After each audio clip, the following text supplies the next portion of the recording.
Hi, I'm Marty Nemko. First, let me apologize for this cold, but I feel motivated to do this little video, so hope you'll find it worth it despite my voice. In any case, soon I'm going to be giving my fourth public lecture at UC Berkeley Extension.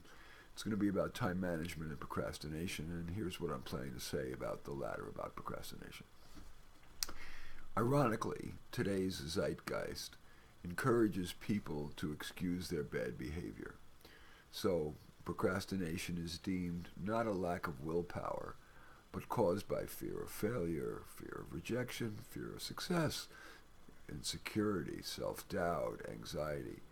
And if the opiner is more political, it's the result of capitalism, racism, sexism, homophobia, ageism, lookism, and so on. Far be it from me, merely one person, to claim that a whole zeitgeist is wrong. But after having 5,500 career and personal coaching clients, I found that my procrastinating clients are more likely to procrastinate less and feel better about their life with the following 9 steps. 1. Accept that while the aforementioned impediments, like fear of failure, fear of success, etc., anxiety, those do make it more difficult to control procrastination. But ex-procrastinators force themselves to do the tasks that should be done. Yeah, if the person has moderate to severe mental illness, that needs to be addressed.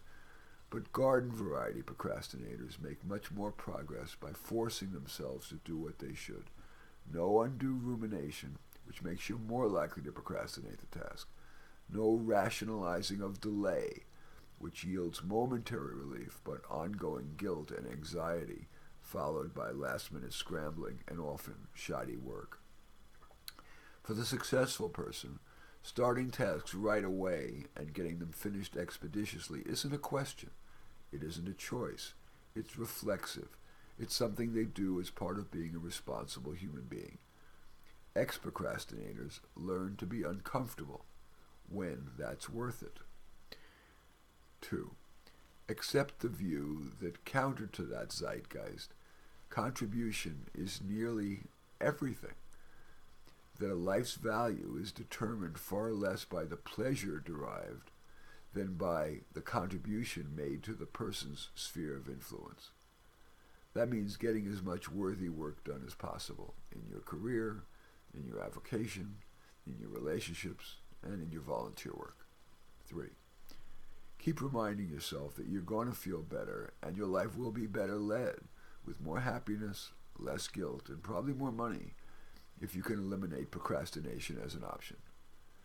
Per a recent review in the New York Times, chronic procrastination imposes not only productivity costs, but damages our health, and this is a quote: chronic stress, general psychological distress and low life satisfaction, depression and anxiety, poor health behaviors, chronic illness, and even hypertension and cardiovascular disease, end quote. 4. In a given situation, decide whether you actually should do the task, whether to start now or less often to schedule it. Excuse me. If you find a given task or set a task routinely too difficult, let me grab a little water here. For example, if your job is often too challenging, need you change jobs? 5. Stop with the drugs. The zeitgeist is celebrating the, quote, freedom of marijuana legalization, and big tobacco is particularly celebrating. But the solid research ever more supports what most people know anecdotally. For example, that marijuana in the short term renders you lazy for hours, and longer term may decrease motivation even when you're not high, and it increases the risk of depression, social anxiety, and even psychosis.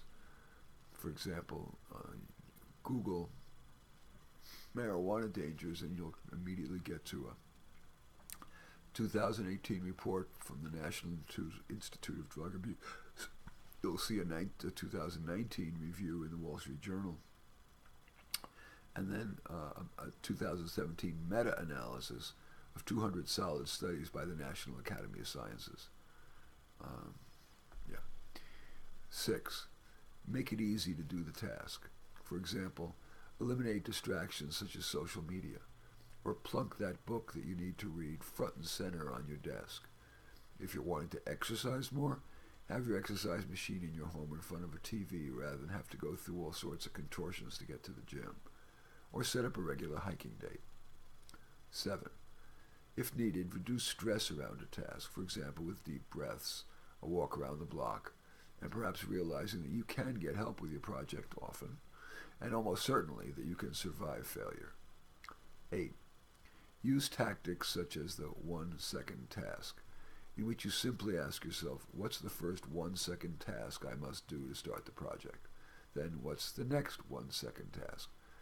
Often just a few 1-second tasks are enough to get you rolling. Also, use the 1-minute struggle. Usually if a minute passes and you haven't made progress on a roadblock, additional struggle won't help. At the 1-minute mark, decide if it's worth additional struggle, or if you should ask for help, even if it's just a Google search, or that you can do the task without solving that stumbling block. And finally, number 9, if you've procrastinated a task, forgive yourself. You do get a fresh start each time. Anyway, if I appreciate your either writing a comment on this blog or certainly your thumbs up as well as your thumbs down if you feel appropriate. And there's also an opportunity down below here to share. In any event, share on social media. In any event, I do thank you for watching, especially for enduring my cold. But as a non-procrastinator, I felt the need to share this with you. It's one of my it's an article whose message I believe in more than many that I've written. I believe in all of them, but this is particularly potent for me. Anyway, I'm Marty Nemko. Again, thanks for watching. Take care.